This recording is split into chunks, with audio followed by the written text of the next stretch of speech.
Hello guys, last video में हमने बात की थी alternative relief in divorce proceedings.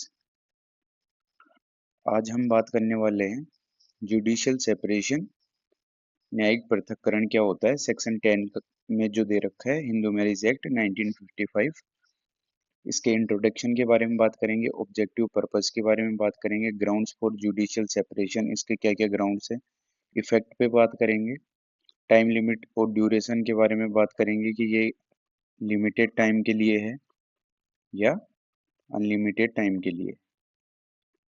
उसके बाद में इम्पोर्टेंट केस लॉज के बारे में बात करेंगे, डायमेंशन के बारे में बात करेंगे, difference between divorce and judicial separation, जो डाइवोर्स है और जुडिशियल सेपरेशन है इनमें क्या डिफरेंस है, इनके बारे में बात करेंगे, इसका रेलेवेंस क्या है।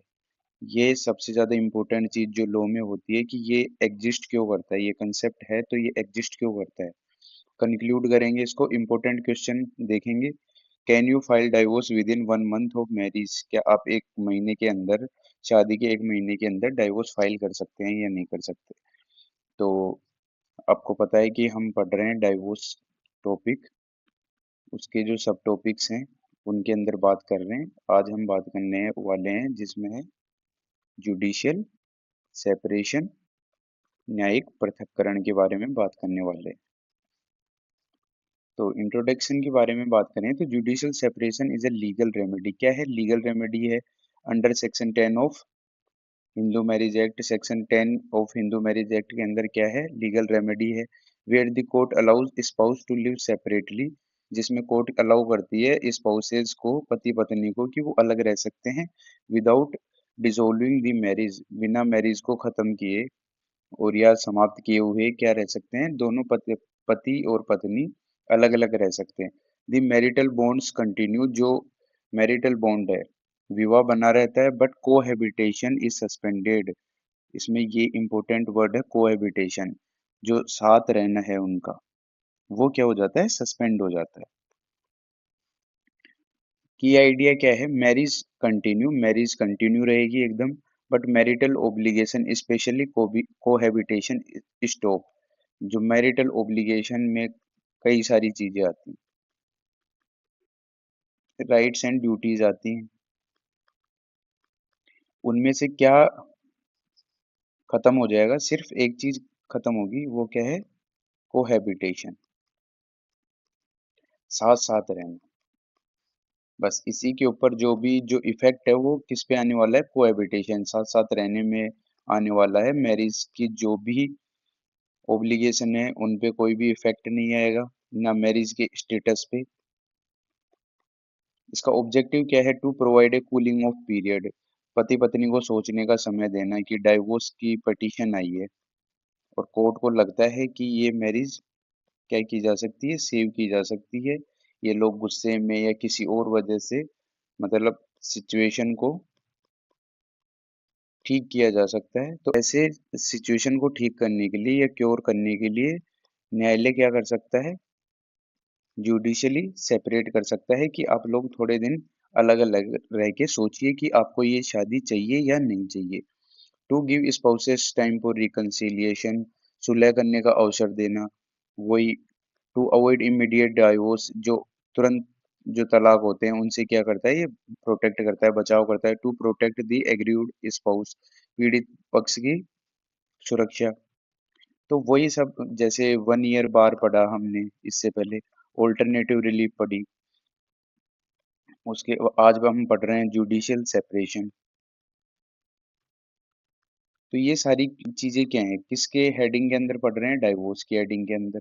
और इनका एक ही जो इतना एलोबरेटेड और एक्सप्लेन्ड जो प्रोसेस दे रखा है, या जो बना रखा है डिवोर्स प्रोसीडिंग्स को इतना ज्यादा एलोबरेट करके बनाया गया है, वो किस लिए बनाया गया है? एक ही एजेंडा है उसका, क्या है? कि मैरिज को क्या किया जा सके, मोस्ट ऑफ द केसेस में बचाया जा सके, उसको क्या किया जाए? सेव किया जा सके। इसके ग्राउंड्स क्या क्या हो सकते हैं? Grounds same as divorce, same उन इम्पोर्टेंट ग्राउंड्स है। सेक्शन 13 में जो डाइवोर्स के ग्राउंड्स हैं वही क्या हो सकते हैं? Judicial separation. जुडिशियल सेपरेशन आप ऐसे मान सकते हैं कि डाइवोर्स लेने से पहले कोर्ट ने लीगली उनको क्या कर दिया, सोचने के लिए क्या कर दिया, एक मौका दिया है कि आप अलग अलग रहिए और इस चीज के ऊपर विचार कीजिए कि सुलह हो सकती है, नहीं हो सकती है, साथ रह सकते हैं, नहीं रह सकते हैं। तो ग्राउंड वही है, डाइवोर्स वाले ग्राउंड हैं वही, अडल्टरी, क्रूअल्टी, डिजेशन, 2 साल के लिए त्याग देना, कन्वर्जन हो जाना, या कोई एक स्पाउस कन्वर्ट कर लेता है किसी और रिलीजन में, मेंटल डिसऑर्डर है, लेप्रोसी है, नाउ रिमूव्ड प्रैक्टिकली।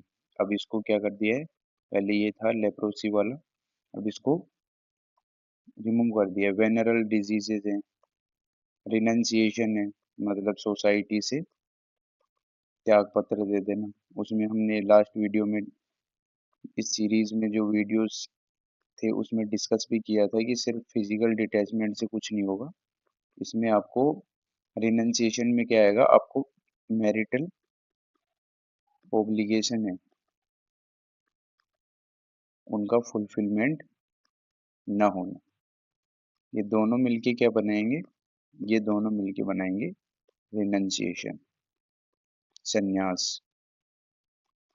तो इसमें क्या क्या आ गया, व्यभिचार आ गया, क्रूरता आ गई, परित्याग आ गया, धर्म परिवर्तन आ गया, मानसिक विकार, संन्यास, 7 वर्षों से जीवित न सुना जाना, 7 वर्षों से उसका कोई पता नहीं चल रहा है कि वो जीवित है या मृत्यु है, तो कोर्ट इसको क्या प्रिज्यूम कर लेती है, ग्राउंड फॉर डाइवोर्स। तो ये सारे हमने डिटेल में किए हुए हैं, जो डाइवोर्स का लेक्चर है आप उसको रेफर कर सकते हैं। इफेक्ट क्या है जुडिशियल सेपरेशन का, लीगली क्या इफेक्ट आने वाला है।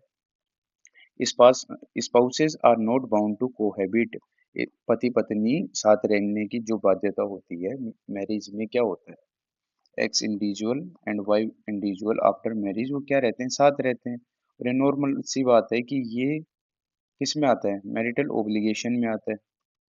आप साथ ही नहीं रहोगे तो आपके जो भी ओब्लिगेशंस हैं उनको आप फुलफिल कैसे करोगे। तो ये प्राइमरी जो रिक्वायरमेंट है कोहैबिटेशन, साथ में रहने की, ये क्या हो जाती है, खत्म हो जाती है। मैरिज का जो स्टेटस है वो सेम रहेगा, राइट टू इनहेरिटेंस रिमेन्स, संपत्ति के अधिकार बने रहते हैं, प्रॉपर्टी रह। तो मेन ये है कि कोहैबिटेशन उनका खत्म हुआ है, बाकी सारी चीजें जो मैरिज के साथ में अराइज होती हैं, मैरिज के साथ जो सारी चीजें उत्पन्न होती हैं, राइट, जो लाइबिलिटीज, ओब्लिगेशन, जितनी भी सारी चीजें हैं वो एकदम इंटैक्ट रहने वाली हैं। कोहैबिटेशन जो है उसका स्टेटस खत्म हो जाता है कि आप अलग अलग रह के सोचिए कि आपको साथ में रहना है, नहीं रहना है। Either party can seek divorce later, और जुडिशियल सेपरेट होने के बाद में अगर इन दोनों को लगता है कि नहीं बैठ पा रहा है, तो इनमें से कोई भी एक्स एंड वाई पार्टी में से कोई भी जाके क्या कर सकती है, डाइवोर्स सीक कर सकती है, तलाक ले सकती है। तो टाइम लिमिट की बात करें, ड्यूरेशन की, तो इसमें कोई टाइम लिमिट फिक्स नहीं है, no fixed time limit for judicial separation.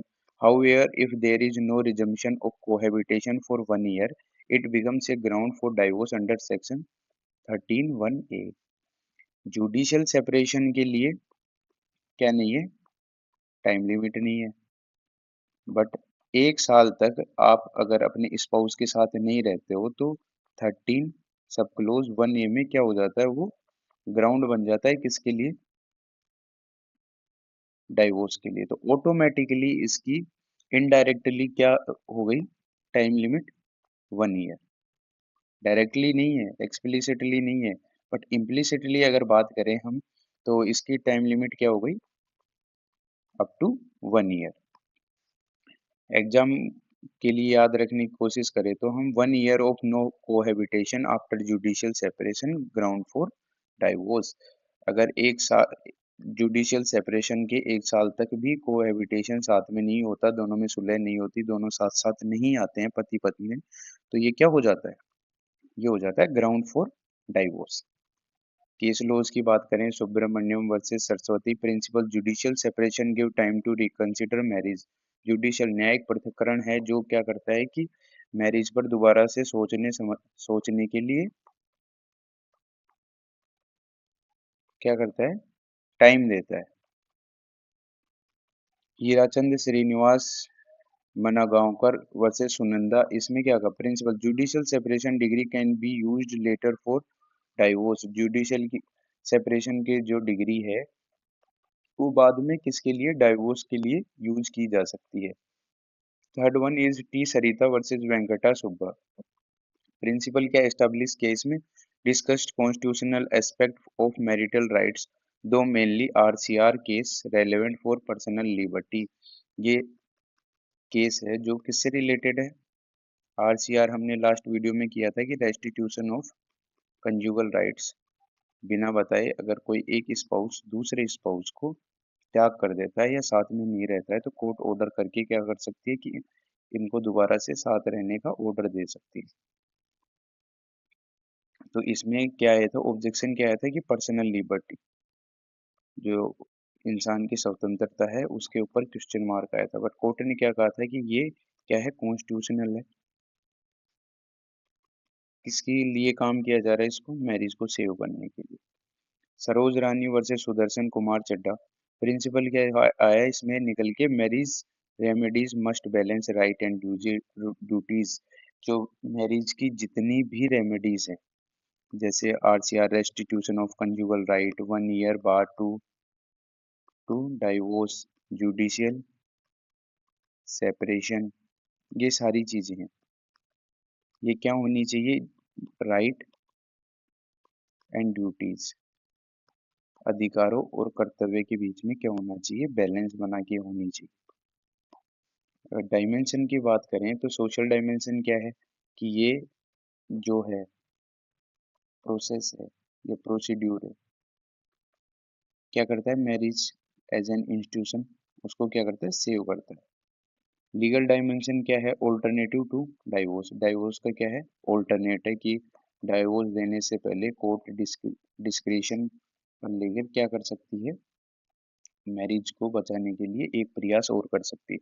Moral dimension क्या है, एनकरेज रिकंसिलिएशन, समझौते को बढ़ावा देता है, एडजस्ट करने का मौका देता है कपल्स को कि मैरिज एज एन इंस्टीट्यूशन क्या करना पड़ता है, कई बार कॉम्प्रोमाइज करने पड़ते हैं। और यहाँ कॉम्प्रोमाइज वो वाले कॉम्प्रोमाइज नहीं है जहाँ पे इंसान की लाइफ अफेक्ट होती है नेगेटिवली। प्रैक्टिकल डायमेंशन की बात करें तो रिड्यूस इम्पल्सिव डाइवोर्सेस, प्रैक्टिकल की बात करें तो जल्दबाजी वाले तलाक रोकता है। कई बार इंसान इम्पल्सिस में आके भी गलत गलत डिसीजन ले लेता है, तो उनको रिवर्स करने के लिए कि बाद में पछताना ना पड़े या बाद में लगे कि ये गलत डिसीजन ले लिया, तो उस ऐसे डिसीजंस को लेने की से जो कपल्स हैं वो अपने आप को रिफ्रेन कर सकें, बचा सकें, जो भी डिसीजन ले वो सोच समझ के लिए, उसी के लिए क्या है, ये लीगल रेमेडी है। डिफरेंस की बात करें तो जुडिशियल सेपरेशन और डाइवोर्स में क्या डिफरेंस है, मैरिज का जो स्टेटस है जुडिशियल सेपरेशन में क्या रहेगी, वो कंटिन्यू रहेगी, डाइवोर्स में खत्म हो जाएगा। कोहैबिटेशन मतलब पति पत्नी का साथ रहना, जुडिशियल सेपरेशन नॉट अलाउड, ये तो टिका ही हुआ इसी पे है, बेसिस ही ये है, डाइवोर्स में not applicable. Pre marriage not allowed, judicial separation के टाइम पे जो मैरिज का जो स्टेटस है वो इंटैक्ट रहता है, एज इट इज रहता है, जो prior to the decree of judicial separation से पहले जो स्टेटस था मैरिज का, एज इट इज वो का वो स्टेटस रहता है। और डाइवोर्स के टाइम पे आप रीमैरी कर सकते हैं। पर्पस क्या है, टेम्परेरी रिलीफ है, सोचने समझने के लिए टाइम दिया जाता है कि रिकंसाइल हो जाए चीज़ें और जो पति पत्नी है वो साथ में वापस आ जाएं और मैरिज क्या हो जाए, सेव हो जाए। इसमें क्या होता है कि परमानेंट एंड हो जाता है इसका, मैरिज का। आज की तारीख में क्या रेलेवेंस है इसको, वही रेलेवेंस है, डायरेक्टली इनडायरेक्टली क्या कर रहे हैं अपन, मैरिज बचाने का एक अटेम्प्ट है। Act as a middle path between marriage and divorce, क्या करता है, विवाह और तलाक के बीच का मध्य मार्ग है। Use full in emotionally unstable situation, भावनात्मक परिस्थितियों में उपयोगी है कि इमोशनल होके कोई डिसीजंस ना लिए जाएं जिससे क्या हो जाए permanent damage. Protect both legal and personal interest, दोनों पक्षों के अधिकारों की रक्षा करता है। कंक्लूड करें इस बात को कि judicial separation is a progressive legal remedy that balances individual freedom and the sanctity of marriage. It prevent hasty divorce and promote reconciliation. घुमा फिरा के वही बात है, मैरिज को बचाता है, रिकंसिलिएशन समझौते के लिए टाइम देता है, सोचने समझने के लिए टाइम देता है, और जो ओवर इमोशनल होके जो डिसीजन होते हैं और हैस्टी डाइवोर्स होते हैं, मतलब जल्दबाजी वाले डाइवोर्स होते हैं, उनको क्या करता है, रोकता है। तो अल्टीमेटली इसका इंटेंट क्या है, मैरिज को एज एन इंस्टीट्यूशन इंटैक्ट रखना और इसको डिसोल्व ना होने देना। अब एक क्वेश्चन आता है जिसके ऊपर बात करने वाले हैं, वो क्वेश्चन है कि can you file divorce within 1 month of marriage. हमने इससे पहले 1 ईयर बार पढ़ रखे हैं कि 1 ईयर बार ऑफ क्या है, डाइवोर्स फाइल करने के लिए जनरल रूल क्या है, 1 ईयर का रूल है। तो उसको थोड़ा सा आज और देख लेते हैं। लीगल पोजीशन क्या है सेक्शन 14 में, no generally you can not file for divorce within 1 year of marriage. वही बात है कि आप 1 साल के भीतर जनरली क्या डाइवोर्स फाइल नहीं कर सकते। Section 14 of the Hindu marriage act clearly bars filing a divorce petition before completion of 1 year from the date of marriage. Section 14 है वो रोकता है कि आप 1 साल से पहले क्या नहीं कर सकते, डाइवोर्स फाइल नहीं कर सकते। बट इसमें क्या है, एक्सेप्शन है, द कोर्ट में allow early filing only in exceptional cases. तो हमने बात की थी 1 ईयर वाले जो अपना वीडियो है उसमें बात की थी कि आपको क्या करना पड़ेगा, हार्डशिप और क्रूअल्टी और डेप्राविटी, डेप्राविटी और हार्डशिप, ये दोनों चीजें आपको पेटिशनर को क्या करनी पड़ेंगी, प्रूव करनी पड़ेंगी। और इन सब की अगर ये चीजें वो हो जाती हैं, प्रूव हो जाती हैं, तो कोर्ट क्या कर सकती है, वो पेटिशन बिफोर 1 ईयर क्या कर सकती है, एंटरटेन कर सकती है। Can you file in 1 month, तो इसमें क्या है, possibly only with court permission. ये क्या है, कंप्लीटली कोर्ट का क्या है, डिस्क्रिशन है कि वो लेगी या नहीं लेगी उस पिटीशन को। बट आपको क्या, एक तो हार्डशिप कि आपको शादी में क्या दिक्कतें आ रही हैं, और वो क्या होनी चाहिए, एक्सट्रीम। और सेकंड वन है क्या है, डेप्राविटी। डेप्राविटी मतलब कैरेक्टर से रिलेटेड। आप इस वाले टॉपिक को एक्सप्लेन वे में रेफर कर सकते हैं, जो जिस टाइटल से है 1 ईयर बार टू डाइवोर्स। ये यहाँ डिस्कस कर रहे हैं क्योंकि अभी थोड़ा सा रेलेवेंट है, इसीलिए एक बार देख रहे हैं। प्रोसेस क्या है, how court reaches divorce, divorce तक कोर्ट कैसे पहुंचती है, स्टेप बाय स्टेप देखते हैं। कोर्ट फाइलिंग होती है, petition filed in family court में पेटिशन आती है, ग्राउंड्स जो भी मेंशन्ड है उनमें से कोई ग्राउंड एक स्पेसिफिक होते हैं, ग्राउंड्स हुए उससे क्या होगा, पेटिशन आएगी। फिर कोर्ट स्क्रूटनी करती है, नोटिस देती है, कोर्ट चेक करती है पिटीशन को, notice send to other spouse. एक स्पाउस पिटीशन डालता है, अदर वाले जो दूसरा होता है उसको क्या दिया जाता है, नोटिस दिया जाता है कि ऐसा कोई परिवाद आया है। थर्ड है appearance and reply, respondent file return statement, जो सामने वाला है वो रिटर्न स्टेटमेंट अपना वो पक्ष है, दूसरा पक्ष है अपना जवाब देता है, और बोथ साइड प्रेजेंट दियर वर्जन, दोनों पक्ष अपने क्या करते हैं, अपनी बातें रखते हैं। फोर्थ वन है reconciliation attempt, court tries to reconcile mandatory in family law, और इसमें सुप्रीम कोर्ट की सख्त गाइडलाइन है कि जो फैमिली मैटर्स हैं उसमें रिकंसिलिएशन, और वो किसके थ्रू दे रहा है, एडीआर के थ्रू भी दे रहे हैं। और ये जो बातें हो रही हैं 1 ईयर ऑल्टरनेटिव रेमेडीज की जो बातें हो रही हैं, जुडिशियल सेपरेशन की जो भी बातें हो रही हैं, रेस्टिट्यूशन ऑफ कंजुगल राइट्स की बातें हो रही हैं, तो ये सारी बातें किस ओर कर रही हैं, रिकंसिलिएशन के लिए, मीडिएशन के लिए, कि मैरिज को क्या किया जा सके, सेव किया जा सके। काउंसलिंग मीडिएशन में हैपन, अब इन्होंने कहा कि काउंसलिंग की जाती है, मीडिएशन होती है, तो एडीआर में जाती है फाइल, उसमें होती है, उसमें जो है स्पाउसेज हैं दोनों, उनको बुलाया जाता है, बात की जाती है कि जो भी अगर आपके बोन ऑफ कंटेंशन है, मतलब जो भी है झगड़े की जड़ है, उसको कैसे ठीक किया जा सकता है। फिर आता है evidence stage, documents plus witness present होते हैं इसमें, क्रॉस एग्जामिनेशन होता है, फिर आर्ग्यूमेंट्स होती हैं, lawyers argue based on law and fact, कानून और तथ्यों के आधार पर बहस करते हैं, फिर जजमेंट, कोर्ट ग्रांट्स और रिजेक्ट डाइवोर्स, कोर्ट क्या कर सकती है, ग्रांट भी कर सकती है और रिजेक्ट भी कर सकती है। स्पेशल केस क्या है, म्यूचुअल कंसेंट, जो इसके बाद में जो हम पढ़ने वाले हैं वो थोड़ा सा देखते हैं। File under section 13B requires 6 month cooling period, can be waived in some cases.